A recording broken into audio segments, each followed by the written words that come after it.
Our next guest endured sexual abuse throughout her youth, only to one day come face to face with her abuser many years later when she helped put the man behind bars. Now she's written a book to share her story with the rest of the world, a story of pain, fear, guilt, and finally triumph. Please welcome this morning Elaine Carole to our show. Elaine, thank you so much for being here. Thank you very much for having me. And thank you for the courage it takes to share your story. I'm going to go ahead and show the book. The book is Stolen Innocence. Tell me a little bit about your childhood, about your abuse. It was your stepfather, is that correct? Correct.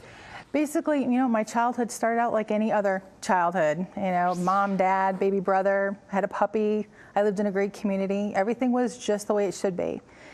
And it was when I was about 7 years old when my mom decided to tell me that the man I had been calling dad was not my real father, that she had divorced my father when I was 1 and got remarried. I was about 2.5 years old. Shortly after they were married, he wanted to make the family complete, meaning he wanted to adopt me.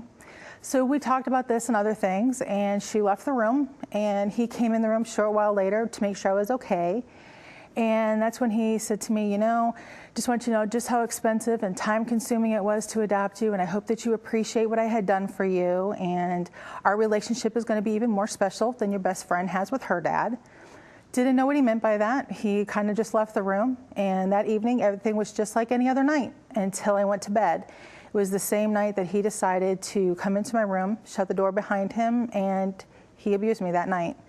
And that abuse just continued on, and that's how my child life suddenly made a horrible turn. Well, that was my next question. This abuse went on for years. It wasn't just a one-time thing. No, it went on from the age of 7 to 17, and it only stopped when my mom finally got the courage and strength to say that she wanted out of this marriage, she wanted a divorce. I was about 17 years old. At that time, she started to endure some physical abuse from him, and when she decided at that point it's time to leave, I thought, why tell anybody now? He's gone.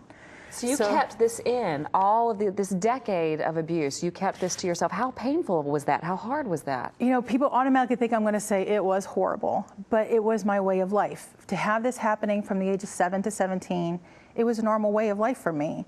I had threats whispered in my ears every time he did these things to me, how horrible it would be for my mom or brother if anyone were to ever find out. So this was a secret that, to me, I have to keep this a secret, because as I got older and I started giving him a little bit more of a hard time if he was going to hurt me. The next day he let his frustrations known, and he'd take it out on my mother by punching her or slapping her and then just walking away, giving me a nasty look. So I had no choice. You felt responsible. This had to be a secret, and I could not tell anybody.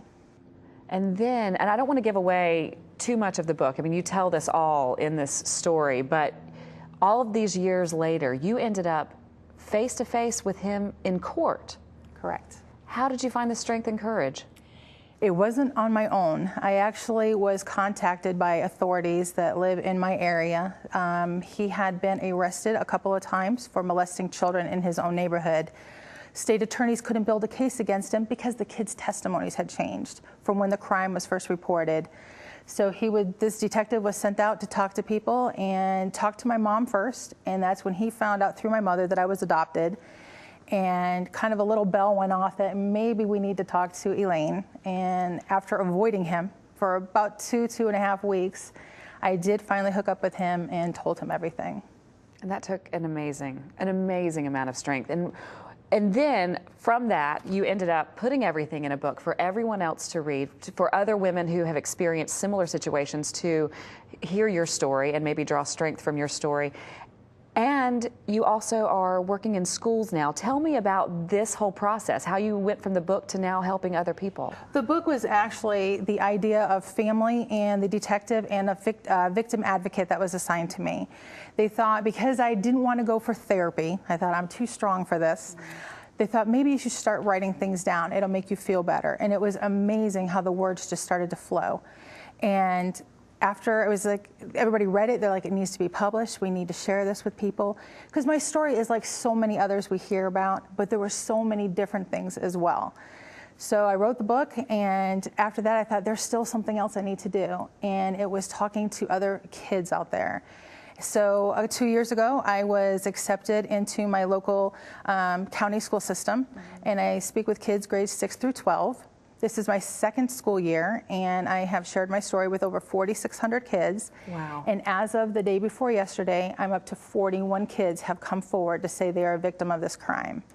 41. And that's 41 that I know about. I know in my heart there are probably more that will call a resource phone number that I make available to them to share their story. Maybe they just don't have the courage to talk to me yet. It's an amazing thing that you're doing. Thank you so much for the book. Thank you for what you're doing to help other young people. And thanks for sharing your story with us. Well, thank you for having me. It's truly, truly a pleasure to meet you. Thank you. A pleasure to have you on our show. Now, if you would like more information on the book, again, it is Stolen Innocence. Just go to the website, which is ElaineCarole.com.